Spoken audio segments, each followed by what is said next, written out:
الرحمن الرحيم أفمن شرح الله صدره للإسلام فهو على نور من ربه فويل للقاسية قلوبهم من ذكر الله أولئك في ضلال مبين الله نزل أحسن الحديث كتابا متشابها مثاني تقشعر منه جلود الذين يخشون ربهم ثم تلين جلودهم وقلوبهم إلى ذكر الله صدق اللہ العظیم۔ بزرگان محترم اور عزیز دوستو،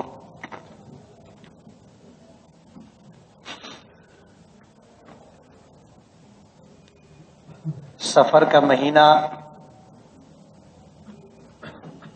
ختم ہونے کے قریب ہے اور ربیع الاول کی آمد ہے۔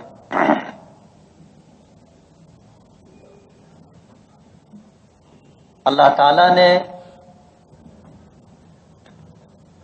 جب یہ کائنات پیدا فرمائی، اور اس میں اللہ ہی بہتر جانتا ہے کہ اس نے کتنی مخلوقات پیدا کی، ان تمام مخلوقات میں اللہ تعالیٰ نے انسان کو اشرف المخلوقات بنایا۔ اس کائنات کے نظام کو اللہ نے جس طرح بنایا ہے، تمام تر مخلوقات کی ضروریات اللہ پاک پوری کرتے ہیں، اور اللہ نے اس کام کی انجام دہی کے لیے کسی کو اپنا شریک نہیں بنایا، کسی کو اپنا مددگار نہیں بنایا۔ تنے تنہا اللہ رب العالمین کائنات کی تمام تر مخلوقات کی ضروریات پوری فرماتے ہیں، اور یہ اللہ تعالیٰ کی ربوبیت ہے۔ علماء نے لکھا ہے کہ انسانوں کی جتنی ضروریات ہیں، جس میں کھانا ہے، پینا ہے، لباس ہے، مکان ہے، سواری ہے، دیگر ضروریات ہیں، یہ ضروریات انسان کی اس فانی زندگی سے وابستہ ہے۔ جس زندگی میں ہم اور آپ ہیں، اس وقت جو عالم دنیا جس میں ہم جی رہے ہیں، یہ خود فانی ہے۔ اس میں ہم اور ہمارے جیسی جتنی مخلوقات ہیں وہ سب فانی ہیں، کوئی باقی رہنے والی نہیں۔ جب ہم فانی ہے تو ہماری جتنی ضروریات اور تقاضے ہیں وہ سب بھی فانی ہیں۔ ایک ضرورت جب پیش آتی ہے تو اس ضرورت کا بھی ایک وقت ہوتا ہے، جب وہ وقت گزر جاتا ہے وہ ضرورت بھی ختم ہو جاتی ہے۔ جیسے لوگ کہتے ہیں نا کہ جب دانت تھا تو چنے نہیں تھے، اور اب چنے ملے تو دانت نہیں ہے، یعنی ہر چیز پر فنا طاری ہوتی ہے، کوئی چیز ہمیشہ باقی نہیں رہتی۔ جب ہم ہی ہمیشہ نہیں رہیں گے تو ہماری ضروریات اور تقاضے بھی ہمیشہ نہیں رہیں گے۔ بیماری آتی ہے وقتی طور پر، اللہ نے صحت کا زمانہ دیا، یہ لمبا زمانہ ہوتا ہے لیکن ہمیشہ نہیں رہتا۔ موسم کے آنے جانے سے، حالات کے بدلنے سے انسانی زندگی پر اثرات پڑتے ہیں، تو ہم بھی فانی ہیں اور ہماری تمام تر ضروریات بھی فانی ہیں۔ جس خدا نے اس دنیا کو بنایا اور اس دنیا میں جتنی مخلوقات پیدا فرمائی، ان تمام مخلوقات کی ضروریات اللہ رب العالمین پوری کرتے۔ اللہ کسی کو کہتے ہیں نا، اللہ بھوکا اٹھاتا ہے، بھوکا سلاتا نہیں ہے، یہ اللہ کی ربوبیت ہے۔ تمام مخلوقات کی ضرورت اللہ پاک پوری کرتے۔ اللہ کا ایک نظام ہے، اور نظام اتنا بڑا ہے کہ اللہ ہی اسے سنبھال سکتے ہیں۔ اللہ کے علاوہ کسی مخلوق میں یہ قوت اور طاقت نہیں ہے، یہ انتظامی صلاحیت نہیں ہے کہ وہ دنیا میں بسنے والی تمام تر مخلوقات کی ضرورت پوری کر دے۔ کسی میں یہ صفت نہیں۔ یہ صفت صرف اللہ رب العالمین کی ہے۔ اللہ تعالیٰ کی جتنے نام ہیں اور اللہ تعالیٰ کی جتنی صفات ہیں، علماء نے ان میں 7 صفات کو بنیادی صفت قرار دیا ہے۔ ان میں سے ایک صفت ہے اللہ کی علم۔ اس دیوار کے پیچھے کیا ہے مجھے نہیں معلوم، اور آپ کو بھی پتہ نہیں ہے۔ ہمارا علم اتنا محدود ہے۔ اب ظاہر بات ہے، اگر مخلوقات کی ضروریات کی ذمہ داری کسی کی طرف لگا دی جاتی تو ہمیں تو پتہ بھی نہیں چلتا اللہ کی کتنی مخلوق بھوکی پیاسی مر جاتی۔ ہمارا علم محدود ہے، اگلے لمحے میں کیا ہوگا نہ مجھے پتا ہے نہ آپ کو خبر ہے۔ اور کائنات میں جتنی مخلوقات ہیں، آج تمام تر سائنسی ترقیات کے باوجود آج انسان یہ دعویٰ نہیں کر سکتا کہ دنیا میں جتنی مخلوقات ہیں سب کا ہمیں علم ہے۔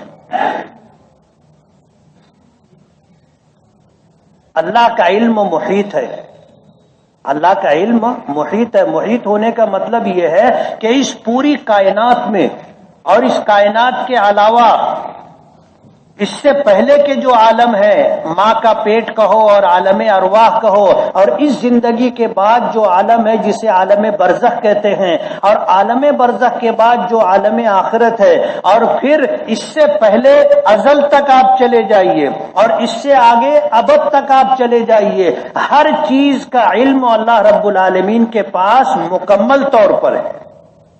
یعنی کسی چیز کے بارے میں اللہ کا علم ادھورا بھی نہیں ہے، ادھورا بھی نہیں ہے۔ ہر مخلوق کے بارے میں اللہ تعالیٰ کا علم کامل و مکمل ہے۔ اللہ تعالیٰ کی صفات میں سے جو 7 بنیادی صفتیں ہیں ان میں سے ایک صفت علم بھی ہے، یعنی اللہ کے علم سے کوئی چیز مخفی نہیں ہے۔ ہر مخلوق پر جو کیفیت طاری ہوتی ہے ان تمام تر کیفیات سے اللہ رب العالمین پوری طرح واقف ہے۔ اس تمہید کے ساتھ جو بات مجھے کہنی ہے کہ جو خدا اس فانی دنیا میں اپنی مخلوقات کی تمام تر ضروریات پوری کرتے ہیں، اور ان مخلوقات میں سے اللہ تعالیٰ نے انسان کو اشرف المخلوقات بنایا، اور اسی انسان کے لیے اللہ پاک نے عالم آخرت میں جنت بھی بنائی ہے اور جہنم بھی بنائی ہے۔ کہ وہ ہمارا آخری ٹھکانہ ہوگا، جنت کے بعد کچھ نہیں ہے اور جہنم کے بعد کچھ نہیں ہے۔ بات کا مطلب یہ ہے کہ جنت کبھی ختم نہیں ہوگی اور جہنم کبھی ختم نہیں ہوگی۔ جنت میں ملنے والی راحتیں، آرام، اس کا خاتمہ نہیں ہے، اور جہنم میں جو عذاب ہیں وہ ہمیشہ ہمیشہ کے ہیں، کبھی ختم نہیں ہوں گے، ابد الآباد کی زندگی ہوگی، وہ ہمارا آخری ٹھکانہ ہے۔ جنت کی نعمتوں کے بارے میں ایک حدیث سے اشارہ ملتا ہے۔ سورج گہن ہوا تھا، نبی کریم صلی اللہ علیہ وسلم نے سورج گہن کی نماز باجماعت ادا کی، اور آپ نماز پڑھا رہے تھے۔ نماز پڑھاتے ہوئے لوگوں نے آپ کو دیکھا کہ آپ مصلی پر جہاں کھڑے تھے وہاں سے آگے بڑھ کر کے جو محراب کی دیوار تھی دیوار تک آپ پہنچ گئے۔ صحابہ کرام نے پہلی صف میں جو لوگ تھے وہ آپ کو دیکھنے لگے۔ حضور نے اس طرح ہاتھ بڑھایا جیسے کچھ لینا چاہتے، پھر حضور نے ہاتھ واپس لے لیا اور اپنی جگہ آ کر کے کھڑے ہو گئے۔ اس کے بعد پھر حضور پیچھے ہٹے۔ جب حضور مصلی پر جہاں کھڑے تھے وہاں سے پیچھے ہٹنے لگے تو جو پہلی صف تھی وہ بھی پیچھے ہٹی، اور پہلی صف کے پیچھے ہٹنے کی وجہ سے دوسری صف کے لوگ بھی پیچھے ہٹے، پھر تیسری صف کے لوگ بھی پیچھے ہٹے، آخری جو صف تھی وہ مسجد کی دیوار سے جا کر کے لگ گئی۔ جب اس کے بعد پیچھے ہٹنے کی جگہ نہیں تھی، پھر حضور پاک صلی اللہ علیہ وسلم آگے بڑھے اور اپنی جگہ پر آ کر آپ کھڑے ہو گئے۔ آپ نے ایک مرتبہ رکوع کیا، پھر کھڑے ہوئے، پھر آپ نے دوسری مرتبہ رکوع فرمایا، پھر کھڑے ہوئے، پھر آپ نے تیسری مرتبہ رکوع فرمایا، 3 مرتبہ آپ نے رکوع کیا۔ یعنی اس نماز میں عام نمازوں سے ہٹ کر کے کچھ واقعات پیش آئے۔ جیسے آپ کا آگے بڑھنا، آپ کا پیچھے ہٹنا اور ایک مرتبہ سے زائد رکوع فرمانا، جب اس طرح کے حالات پیش آئے تو نماز کے اختتام کے بعد نبی کریم صلی اللہ علیہ وسلم سے صحابہ کرام نے پوچھا کہ اللہ کے رسول، آج ہم نے نماز میں کچھ عجیب و غریب معمول، کچھ عجیب و غریب آپ کا عمل دیکھا، آپ آگے بھی بڑھے، آپ پیچھے بھی ہٹے، آپ نے ایک سے زائد مرتبہ رکوع بھی کیا۔ نماز کے ختم کے بعد لوگوں کے پوچھنے پر حضور نے جو خطبہ دیا اس میں آپ نے یہ بھی فرمایا کہ ان الشمس والقمر آیۃ من آیات اللہ، کہ چاند اور سورج اللہ کی نشانیوں میں سے ایک نشانی، اور آپ نے پھر فرمایا کہ یہ کسی کے جینے سے اور کسی کے مرنے سے متاثر نہیں ہوتے، یعنی سورج گہن جو ہے کسی کے مرنے سے نہیں لگتا اور دنیا میں کسی کے آنے سے نہیں لگتا، بلکہ یہ اللہ کی قدرت ہے، اللہ کی یہ مخلوق ہے، اللہ نے انہیں روشن کیا ہے، اللہ جب چاہتے ہیں انہیں بے نور بھی کر سکتے ہیں۔ یعنی سورج کو جو روشنی اللہ نے عطا کی ہے وہ سورج کی اپنی نہیں ہے، اللہ کی عطا کردہ ہے۔ سورج اللہ کی مخلوق ہے، اللہ جب چاہیں گے اسے بے نور کر دیں گے۔ چاند اللہ کی مخلوق ہے، اللہ جب چاہیں گے اسے بے نور کر دیں گے، اور روزانہ آپ دیکھتے ہو کہ چاند میں فرق آتا ہے، ایک وقت آتا ہے چاند بڑھتا بڑھتا بڑھتا مکمل ہوتا ہے، پھر گھٹتا گھٹتا ختم ہو جاتا ہے۔ اللہ کی یہ مخلوق ہے، لا ينکسفان لموت احد ولا لحیاتہ۔ آپ نے فرمایا کہ سورج اور چاند کو جو گہن لگتا ہے وہ نہ کسی کے مرنے سے لگتا ہے اور نہ کسی کے جینے سے لگتا ہے، بلکہ یہ اللہ کی قدرت ہے۔ اللہ یہ بتانا چاہتے ہیں کہ اتنی بڑی مخلوق کو بھی اللہ جب چاہیں بے نور کر دیتے ہیں۔ اسی دن آپ کے بیٹے حضرت ابراہیم کا انتقال ہوا تھا، تو لوگوں نے یہ کہا تھا کہ یہ حضرت ابراہیم کے انتقال کی وجہ سے سورج گہن لگا، تو حضور نے اس کی تردید فرمائی، اور آپ نے یہ بھی فرمایا کہ اگر یہ میرا بیٹا زندہ ہوتا تو میرے بعد نبی ہوتا، میرے بعد نبی ہوتا، لیکن اللہ نے نبوت کا سلسلہ مجھ پر ختم کر دیا ہے، اب میرے بعد قیامت تک کوئی نبی نہیں آئے گا، کوئی نبی نہیں آئے گا، آپ آخری نبی، نبوت اور رسالت کی زرین سلسلے کی آپ آخری کڑی، آپ خاتم النبیین ہیں۔ آپ نے فرما دیا کہ میرے بعد کوئی نبی نہیں ہوگا، لا نبی بعدی، میرے بعد کوئی نبی نہیں ہوگا۔ اللہ کے رسول نے اس بات کا اعلان کر دیا، اور آپ نے یہ بھی خبر دی کہ میرے بعد دنیا میں 30 نبوت کے جھوٹے دعوے دار آئیں گے، جھوٹی نبوت کا دعویٰ کرنے والے 30 آئیں گے، ایسے 30 جن کے ماننے والے کچھ لوگ ہوں گے، لیکن آپ نے فرمایا کہ وہ سب جھوٹے ہوں گے، میں آخری نبی ہوں، میرے بعد کوئی نبی آنے والا نہیں۔ اس واقعے میں صحابہ کرام نے آپ سے پوچھا تھا کہ اللہ کے رسول آپ آگے بڑھے تھے، تو حضور نے فرمایا تھا کہ ہاں، جنت میرے سامنے لائی گئی تھی، میں جنت کی طرف آگے بڑھا، میں نے دیکھا کہ جنت میں انگور کے خوشے ہیں، تو میں نے چاہا کہ ایک خوشہ توڑ لوں، تو میں نے ہاتھ بڑھایا، پھر یہ سوچ کر کے میں نے ہاتھ پیچھے لے لیا کہ اگر میں انگور کا ایک خوشہ توڑ لوں تو یہ خوشہ قیامت تک ختم نہیں ہوگا، یعنی ساری دنیا کے لوگ اسے دن رات کھاتے رہیں گے، وہ خوشہ ختم نہیں ہوگا اور کبھی خراب بھی نہیں ہوگا۔ لیکن ظاہر بات ہے کہ میں وہ ایک خوشہ توڑ لیتا تو پھر ایمان بالغیب باقی نہیں رہتا۔ اللہ تعالیٰ کو ایمان بالغیب چاہیے، اور ایمان بالغیب کا اعتبار ہے، ایمان بالمشاہدہ کا اعتبار نہیں ہے۔ اسی لیے نزا اور سکرات کے وقت جب روح نکلنے کا وقت ہوتا ہے اور اللہ کا غیبی نظام مرنے والے کو نظر آنے لگتا ہے، تو اس وقت اگر کوئی ایمان لائے تو اس کا ایمان مقبول نہیں۔ یہ ایمان اس کی نجات کے لیے کارآمد اور مفید نہیں ہے، اس لیے کہ یہ ایمان بالمشاہدہ ہے، یعنی جس بات کی ہمارے نبی نے اور ہمارے دین نے خبر دی تھی اس بات کو بغیر دیکھے ماننا ایمان بالغیب ہے، دیکھ کر کے ماننا ایمان بالمشاہدہ ہے، ایمان بالغیب نہیں ہے۔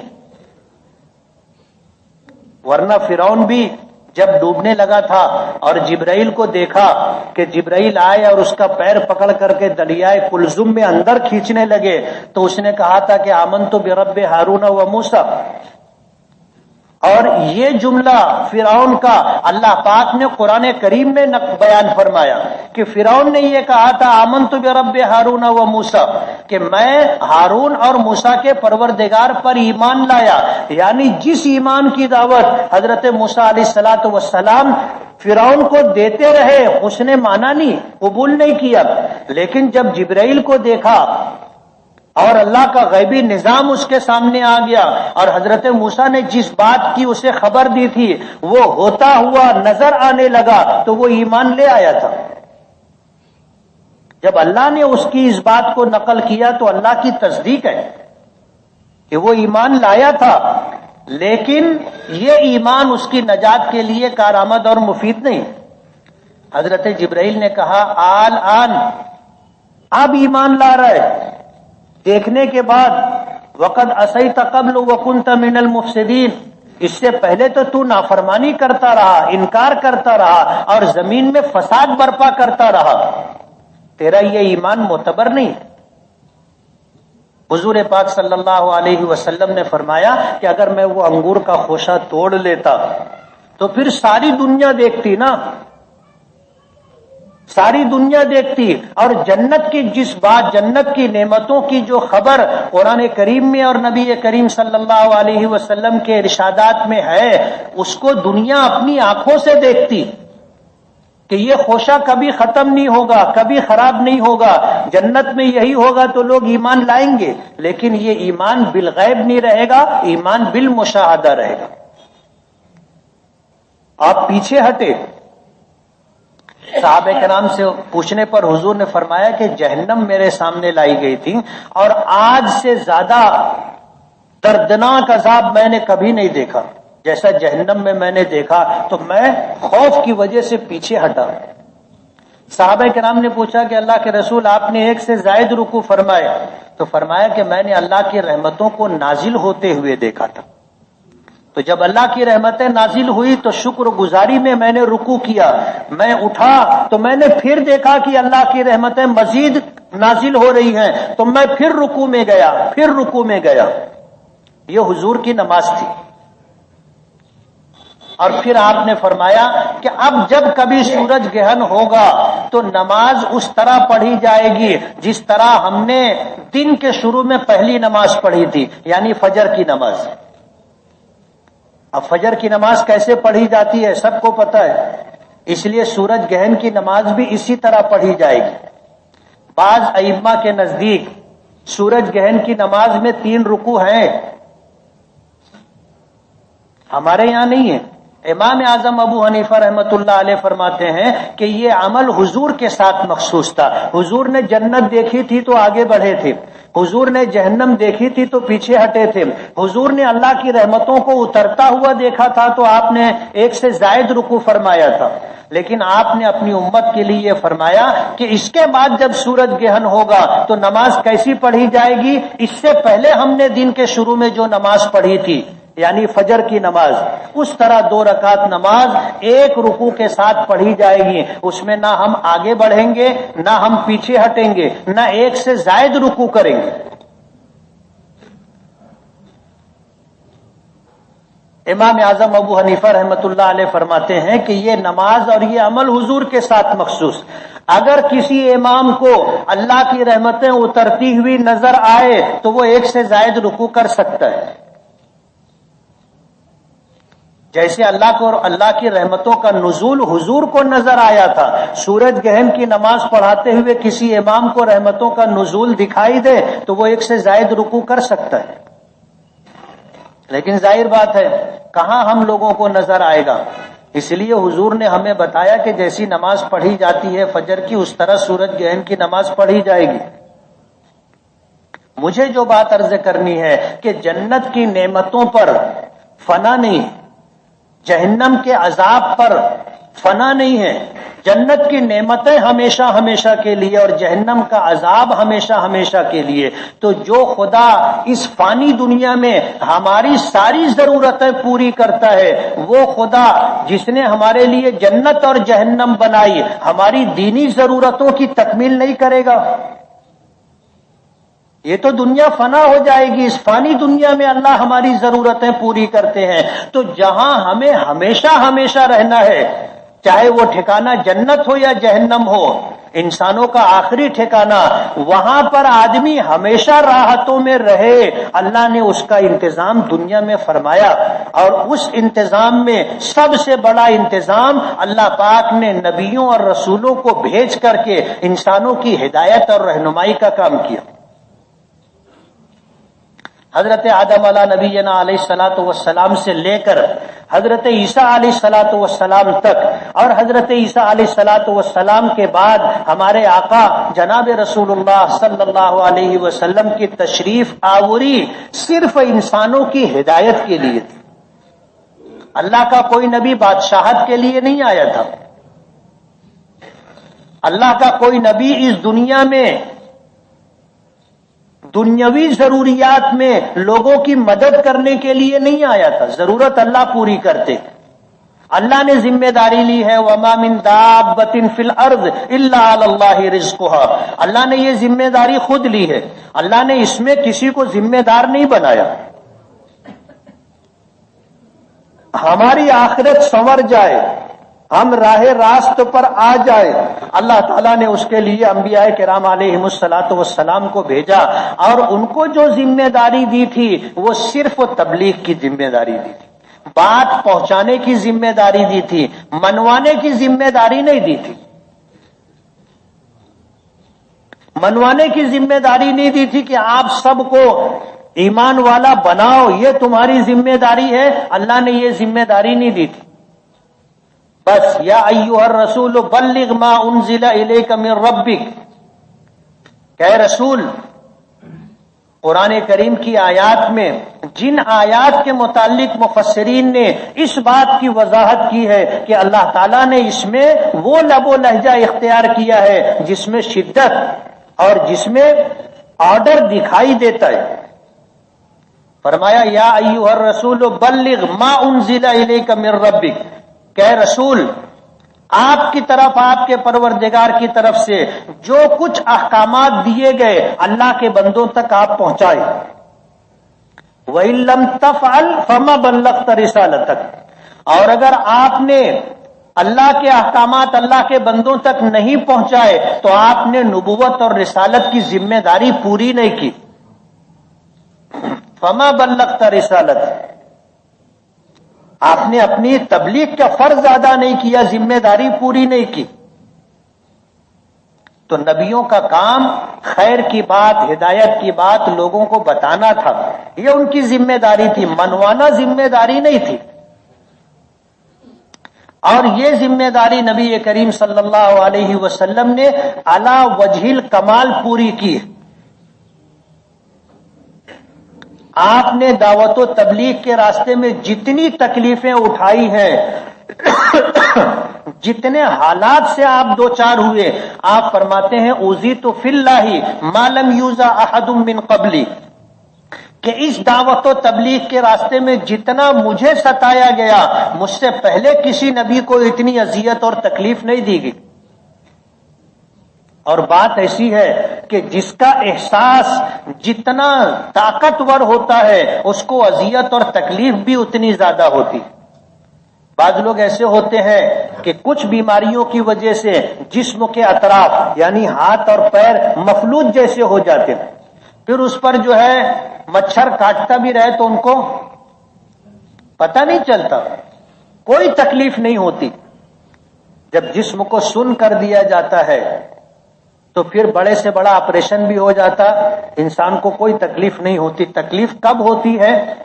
جب سن پنا ختم ہو جاتا ہے، علماء نے لکھا ہے کہ اللہ تعالیٰ نے سرکار دو عالم صلی اللہ علیہ وسلم کو پوری دنیا انسانیت میں سب سے زیادہ کامل و مکمل بنایا تھا، اور جو چیزیں انسانوں کو اللہ نے عطا کی ہیں اشرف المخلوقات ہونے کی وجہ سے، اللہ تعالیٰ نے اس میں اپنے نبی کو کمال عطا کیا تھا، تو آپ کا احساس بھی سب سے زیادہ تھا، اس لیے آپ کو تکلیف بھی سب سے زیادہ ہوتی تھی۔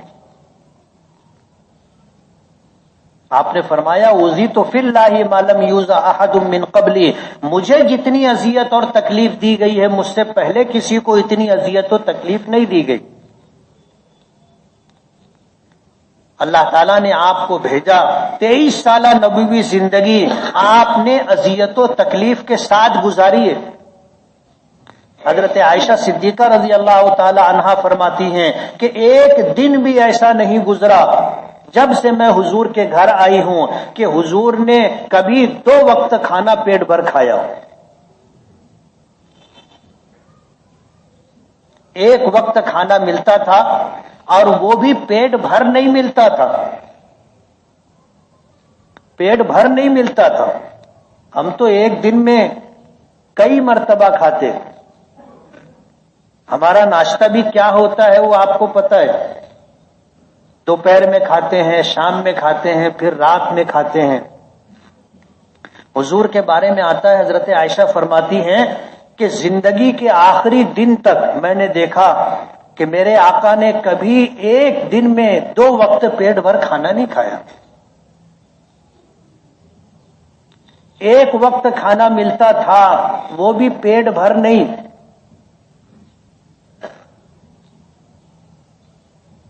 یہ آپ کی زندگی تھی، اور اسی کے ساتھ یہ بھی فرمایا کہ 1 چاند 2 چاند 3 چاند نظر آتے تھے، یعنی مہینہ 2 مہینہ گزر جاتا تھا ہمارے گھر میں چولہا نہیں جلتا تھا۔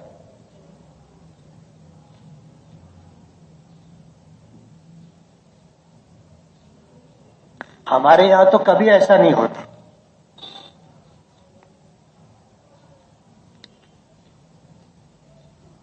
حضرت عبداللہ ابن زبیر جو حضرت عائشہ کے بھانجے تھے، حضرت عائشہ کی بڑی بہن حضرت اسما کے بیٹے تھے، انہوں نے پوچھا کہ خالہ جب 2 مہینہ گھر میں چولہا نہیں جلتا تھا تو گزارا کیسے ہوتا تھا، گزر بسر کیسے ہوتی تھی؟ تو حضرت عائشہ نے جواب دیا تھا بالاسودین، 2 کالی چیزوں پر، کھجور کھا لیتے تھے اور پانی پی لیتے تھے، بس یہی ہمارا کھانا تھا۔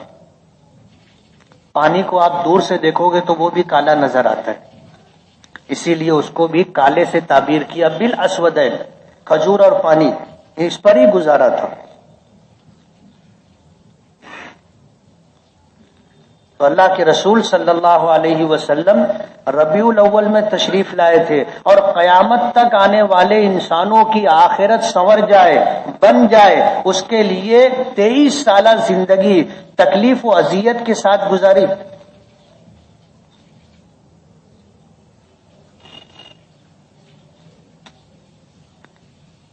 نبی کریم صلی اللہ علیہ وسلم کی زندگی کے وہ حصے جو آپ نے دعوت و تبلیغ سے لگ کر کے گزارے ہیں وہ نبوی زندگی کا سب سے اہم حصہ ہے۔ آپ کی پیدائش سے لے کر کے نبوت ملنے تک کا 40 سالہ زمانہ یہ نبوی زندگی نہیں، آپ کو نبوت 40 سال مکمل ہونے پر ملی تھی، تو 40 سال کی عمر ہونے کے بعد 41ویں سال سے لے کر کے 63 سال، یعنی کل 23 سالہ زندگی نبوی زندگی کہلاتی ہے، جس میں 13 سال آپ نے مکے میں گزارے، اس کو مکی زندگی کہتے ہیں، اور 10 سال آپ نے مدینے میں گزارے، اس کو مدنی زندگی سے تعبیر کیا جاتا ہے۔ حضور پاک صلی اللہ علیہ وسلم کی سیرت مکی اور مدنی زندگی میں تقسیم ہے، اسے پڑھنا اور اسے سمجھنا ہر مسلمان کے لیے ضروری ہے۔ حیرت ہوتی ہے، افسوس ہوتا ہے کہ جن لوگوں کو دعویٰ ہے اپنے نبی سے محبت کا، وہ لوگ بھی سیرت کی کوئی کتاب مکمل نہیں پڑھتے۔ بسا اوقات ایسا ہوا کہ سیرت کے جلسوں میں جب کہیں بولنے کا موقع ملا اور اس میں علماء بھی تھے، ائمہ بھی تھے، اور دین سے تعلق رکھنے والے، دعوت و تبلیغ سے تعلق رکھنے والے لوگ بھی تھے، عام لوگ بھی تھے، جب میں نے مجمع سے یہ پوچھا کہ پورے مجمع میں کوئی ایسا آدمی ہے جس نے حضور کی سیرت از اول تا آخر توجہ کے ساتھ پڑھی ہو، تو ہاتھ اٹھائے، تو نہ آگے کوئی ہاتھ اٹھانے والا تھا، نہ پیچھے کوئی ہاتھ اٹھانے والا تھا۔ یعنی ہم نے اپنے نبی کی سیرت بھی نہیں پڑھی، ظاہر بات ہے پھر ہمیں کیا معلوم حضور کی سیرت کیا تھی۔ اور سیرت کا جو بیان ہوتا ہے، گھنٹے بھر میں آدمی پوری 23 سالہ زندگی میں سے کچھ باتیں بیان کر دیتا ہے۔ اس لیے اب یہاں سے سیرت کے بیانات شروع ہوں گے، لیکن ظاہر بات ہے ہم سنیں گے بھی تو کتنا سنیں گے۔ آپ خود سیرت کی کتاب پڑھیے اور مکمل پڑھیے اور توجہ کے ساتھ پڑھیے، اور اپنے گھر میں بھی لوگوں کو پڑھوائیے۔ جو لوگ اپنے گھریلو حالات سے پریشان ہیں، اپنے بیوی بچوں سے پریشان ہیں، ان لوگوں کو چاہیے کہ اپنے گھر میں گھر کے لوگوں کو حضور کی سیرت کا مطالعہ کروائیں، سیرت کی کتاب لائیں، چھوٹی بڑی کتاب جو میسر ہو لائیں، اور گھر کے ہر فرد کو پڑھوائیں۔ اللہ کے رسول صلی اللہ علیہ وسلم کی زندگی اور آپ کی سیرت سے بڑھ کر کے اثر انداز انسانی زندگی پر کوئی دوسری چیز نہیں ہو سکتی۔ اس لیے ہر گھر میں سیرت کی کتاب ہونی چاہیے، اور مسلمانوں کے گھر میں ہر فرد کو چاہیے کہ وہ سیرت پڑھے، تو اسے معلوم ہوگا کہ ہم جس نبی کے امتی ہیں، دین کے لیے ہمارے لیے انہوں نے کتنی تکلیفیں اٹھائی اور دین کے لیے کتنی جد و جہد اور کوشش کی۔ اس سے زندگی میں دین آئے گا اور حضور سے سچی محبت اور عقیدت پیدا ہوگی۔ کچھ لوگ پوچھتے ہیں کہ حضور کی زیارت کیسے ہوتی، حضور خواب میں دکھائی دیں کیسے ہوگا؟ جب حضور سے سچی عقیدت محبت ہوگی تو زیارت بھی ہوگی۔ کسی عمل کے ذریعے سے زیارت ہو جائے، اللہ کروانا چاہے تو کروا سکتے ہیں، لیکن یہ کوئی مضبوط سبب نہیں ہے۔ اصل چیز حضور کی زندگی کو سمجھنا، پڑھنا اور حضور کی سنتوں کا اتباع کرنا۔ اگر یہ ہم کریں گے تو انشاءاللہ حضور کی زیارت بھی ہوگی۔ اور حضور نے یہ فرمایا ہے کہ جس شخص نے خواب میں میری زیارت کی اس نے میری ہی زیارت کی۔ اللہ نے شیطان کو یہ اختیار نہیں دیا کہ وہ میری شکل و صورت اختیار کر کے کسی ایمان والے کو خواب میں آ کر کے دھوکہ دے کہ میں تیرا نبی ہوں، یہ نہیں ہوگا۔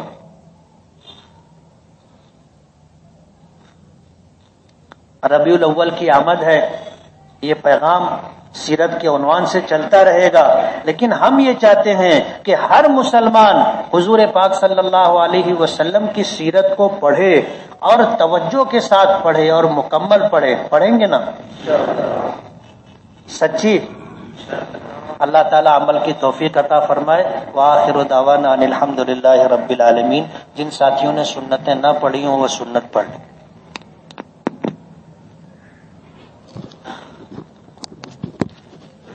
الرحمن الرحیم